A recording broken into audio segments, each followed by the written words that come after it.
देवताओं द्वारा स्तुति। ब्रह्मादि देवताओं द्वारा विष्णु भगवान से असुरों का विनाश तथा संतों की रक्षा हेतु प्रार्थना किए जाने पर सर्वशक्तिमान भगवान श्री कृष्ण वसुदेव देवकी के घर पुत्र के रूप में अवतीर्ण हुए थे।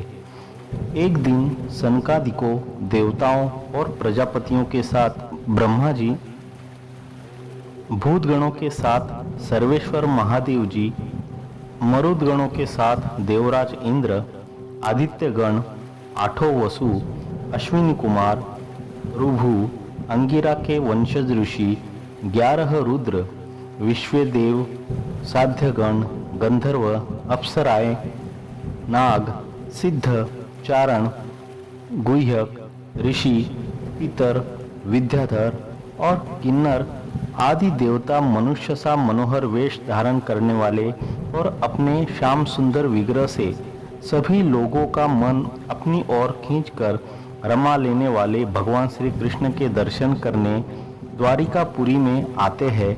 तब वे प्रभु श्री कृष्ण की इस प्रकार से स्तुति करते हैं। स्वामी, कर्मों के विकट फंदों से छूटने की इच्छा वाले मुमुक्ष जन भक्ति भाव से अपने हृदय में जिन चरण कमलों का चिंतन करते रहते हैं, आपके उन्हीं चरण कमलों को हम लोगों ने अपनी बुद्धि, इंद्रिय, प्राण, मन और वाणी से साक्षात नमस्कार किया है। अहो आश्चर्य है अजित, आप माइक, रज आदि गुणों में स्थित होकर इस अचिंत्य नाम रूपात्मक प्रपंच की त्रिगुणमयी माया के द्वारा अपने आप में ही रचना करते हैं, पालन करते हैं और संहार करते हैं। यह सब करते हुए भी इन कर्मों से आप लिप्त नहीं होते हैं, क्योंकि आप राग द्वेषादि दोषों से सर्वथा मुक्त है और अपने निरावरण अखंड स्वरूपभूत परमानंद में मग्न रहते हैं। स्तुति करने योग्य परमात्मन, जिन पुरुषों की चित्त वृत्ति राग द्वेषादि से कलुषित है, वे उपासना, वेदाध्ययन, दान, तपस्या और यज्ञ आदि कर्म भले ही करे, परंतु उनकी वैसी शुद्धि नहीं हो सकती जैसी श्रवण के द्वारा संपुष्ट शुद्धांतरण सज्जन पुरुषों की आपकी लीला कथा कीर्ति के विषय में दिनों दिन बढ़कर परिपूर्ण होने वाली श्रद्धा से होती है। मननशील मुमुक्षुजन मोक्ष प्राप्ति के लिए अपने प्रेम से पिघले हुए हृदय के द्वारा जिन्हें लिए लिए फिरते हैं, 5 रात्र विधि से उपासना करने वाले भक्तजन समान ऐश्वर्य की प्राप्ति के लिए वासुदेव, संकर्षण, प्रद्युम्न और अनिरुद्ध इस चतुर्व्यूह के रूप में जिनका पूजन करते हैं और जितेंद्रिय धीर पुरुष स्वर्गलोक का अतिक्रमण करके भगवत धाम की प्राप्ति के लिए तीनों समय जिनकी पूजा किया करते हैं, याज्ञिक लोग तीनों वेदों के द्वारा बतलाई हुई विधि से अपने संयत हाथों में हविष्य लेकर यज्ञ कुंड में आहुति देते और उन्हीं का चिंतन करते हैं। आपकी आत्मस्वरूपिणी माया के जिज्ञासु योगी जन हृदय के अंतर्देश में दहर विद्या आदि के द्वारा आपके चरण कमलों का ही ध्यान करते हैं और आपके बड़े बड़े प्रेमी भक्तजन उन्हीं को अपनी परम इष्ट आराध्य देव मानते हैं। प्रभु, आपके वे ही चरण कमल हमारी समस्त अशुभ वासनाओं, विषय वासनाओं को भस्म करने के लिए अग्नि स्वरूप हो। वे हमारे पाप तापों को अग्नि के समान भस्म कर दे। प्रभु, यह भगवती लक्ष्मी आपके वक्षस्थल पर मुरझाई हुई बासी वनमाला से भी सौत की तरह स्पर्धा रखती है, फिर भी आप उनकी परवाह न कर भक्तों के द्वारा इस बासी माला से की हुई पूजा भी प्रेम से स्वीकार करते हैं। ऐसे भक्त वत्सल प्रभु के चरण कमल सर्वदा हमारी विषय वासनाओं को जलाने वाले अग्नि स्वरूप हो। अनंत वामन अवतार में दैत्यराज बलि की दी हुई पृथ्वी को नापने के लिए जब आपने अपना पग उठाया था और वह सत्यलोक में पहुंच गया था, तब यह ऐसा जान पड़ता था मानो कोई बहुत बड़ा विजय ध्वज हो। ब्रह्मा जी द्वारा चरण पखारने के बाद उससे गिरती हुई गंगा जी के जल की 3 धाराएं ऐसी जान पड़ती थी मानो ध्वज में लगी हुई 3 पताकाएं फहरा रही हो।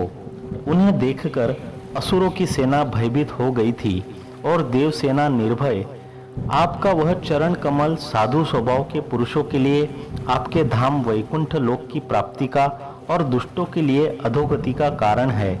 भगवान, आपका वही पाद पद्म हम भजन करने वालों के सारे पाप ताप धो बहा दे। ब्रह्मा आदि जितने भी शरीरधारी है वे सत्व रज तम इन तीनों गुणों के परस्पर विरोधी त्रिविध भावों की टक्कर से जीते मरते रहते हैं। वे सुख दुख के थपेड़ों से बाहर नहीं है और ठीक वैसे ही आपके वश में है जैसे नथे हुए बैल अपने स्वामी के वश में होते हैं। आप उनके लिए भी काल स्वरूप है। उनके जीवन का आदि मध्य और अंत आपके ही अधीन है।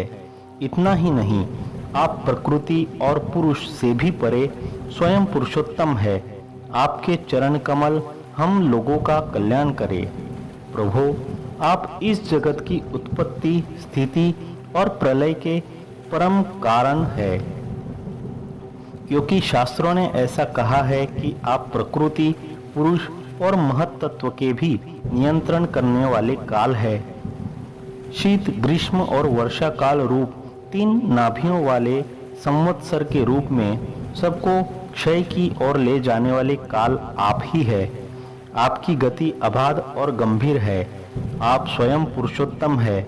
यह पुरुष आपसे शक्ति प्राप्त करके अमोघ वीर्य हो जाता है और फिर माया के साथ संयुक्त होकर विश्व के महत्तत्व रूप गर्भ का स्थापन करता है।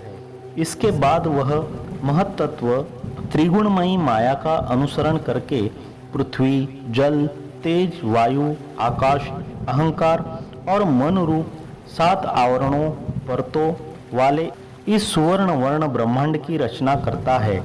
इसलिए ऋषिकेश, आप समस्त चराचर जगत के अधीश्वर है। यही कारण है कि माया की गुण विषमता के कारण बनने वाले विभिन्न पदार्थों का उपभोग करते हुए भी आप उनमें लिप्त नहीं होते। यह केवल आपकी ही बात है। आपके अतिरिक्त दूसरे तो स्वयं उनका त्याग करके भी उन विषयों से डरते रहते हैं। 16,000 से अधिक रानियां आपके साथ रहती है। वे सब अपनी मंद मंद मुस्कान और तिरछी चितवन से युक्त मनोहर भौं के इशारे से और सुर ताल आलापों से प्रौढ़ सम्मोहक कामबाण चलाती है और काम कला की विविध रीतियों से आपका मन आकर्षित करना चाहती है, परंतु फिर भी वे अपने परिपुष्ट काम बाणों से आपका मन तनिक भी न डिगा सकी। वे असफल ही रही। विभ्यस्त वामृत कथोदव हास्त्रिलोक्यः पादावनेज सरितः शमलानि हन्तुम् आनुश्रवं श्रुतिभिरंघ्रिजमंग संज्ञस्तीर्थद्वयम् शुचिशदस्त उपस्पृशान्ति। आपने त्रिलोकी की पाप राशि को धो बहाने के लिए 2 प्रकार की पवित्र नदियां बहा रखी है। एक तो आपकी अमृतमयी लीला से भरी कथा नदी और दूसरे आपके पाद प्रक्षालन के जल से भरी गंगा जी। अतः सत्संग से भी विवेकीजन कानों के द्वारा आपकी कथा नदी में और शरीर के द्वारा गंगा जी में गोता लगाकर दोनों ही तीर्थों का सेवन करते हैं और अपने पाप ताप मिटा देते हैं।